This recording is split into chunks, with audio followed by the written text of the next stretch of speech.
నిధివన్ ప్రేక్షకులకు స్వాగతం.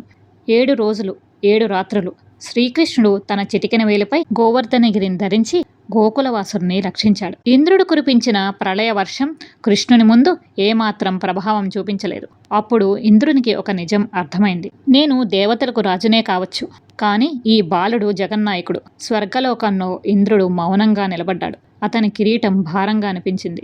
అహంకారంతో చేసిన తప్పు అతని హృదయాన్ని కరచివేసింది. అప్పుడు దేవగురు బృహస్పతి అతనితో ఇలా అన్నాడు: ఇంద్ర, అహంకారం జ్ఞానాన్ని కప్పివేస్తుంది. నీవు శిక్షించాలనుకున్న బాలుడు సర్వలోక రక్షకుడైన శ్రీ మహావిష్ణువు. వెంటనే వెళ్ళి ఆయనను శరణువేడు. అప్పుడు ఇంద్రుడు సిగ్గుతో తల వంచుకున్నాడు. అదే సమయంలో దివ్య లోకంలోని కామధేనువు సురభి ప్రత్యక్షమైంది. ఆమె ఇంద్రునితో ఇలా చెప్పింది: రండి దేవేంద్ర, మనమందరం కలిసి జగన్నాథుడైన శ్రీకృష్ణుని అభిషేకం చేసి క్షమాపణలను కోరుకుందాం. ఇంద్రుడు అంగీకరించాడు. వర్షం ఆగిపోయింది. ఆకాశం నిర్మలంగా మారింది. ఇంద్రుడు తన తెల్లని ఏనుగు ఐరావతంపై బృందావనం చేరుకున్నాడు. సురభి కామధేనువు కూడా దివ్య కాంతులతో అక్కడికి చేరుకుంది. దేవతలు, గంధర్వులు, సిద్ధులు, ఋషులు ఆకాశంలో నిలబడి ఈ మహా దివ్య ఘట్టాన్ని చూడసాగారు. గోకులవాసులందరూ ఆశ్చర్యంతో చూస్తున్నారు. దేవేంద్రుడు తన కిరీటాన్ని తీసి శ్రీకృష్ణుడి పాదాల వద్ద ఉంచాడు. 2 చేతులు జోడించి ఇలా ప్రార్థించాడు: ప్రభు, నా పదవి వల్ల నాకు గర్వం వచ్చింది. మీ నిజ స్వరూపాన్ని గుర్తించలేక అజ్ఞానంతో గోకులాన్ని బాధించాను.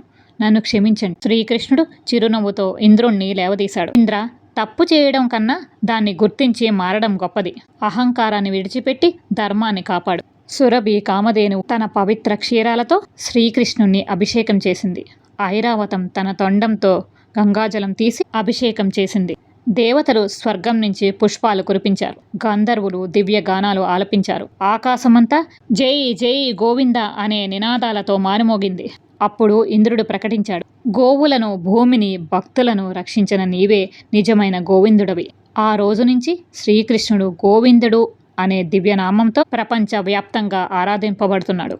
యశోదమ్మ కన్నీటి కళ్ళతో తన కుమారుణ్ణి చూసింది. నందమహారాజు గర్వంతో చేతులు జోడించాడు. రోహిణి, బలరాముడు చూసి చిరునవ్వు నవ్వారు. గోపికలు హారతులిచ్చారు. గోపబాలురంతా ఆనందంతో నృత్యం చేశారు. గోవులు కూడా కృష్ణుని చుట్టూ తిరుగుతూ ప్రేమతో అంబా అంబా అని ఆలింగనం చేసుకున్నాయి. బృందావనం మళ్ళీ ఆనందమయంగా మారింది. ఈ లీలలోని ఆధ్యాత్మిక రహస్యం ఏమిటంటే, ఇంద్రుడు మనలోని అహంకారానికి ప్రతీక. గోవర్ధన లీల మనకి చెప్పేది ఏమిటంటే, భక్తి ఉన్న చోట భగవంతుడు ఉంటాడు. అహంకారం ఉన్న చోట పరాజయం తప్పదు.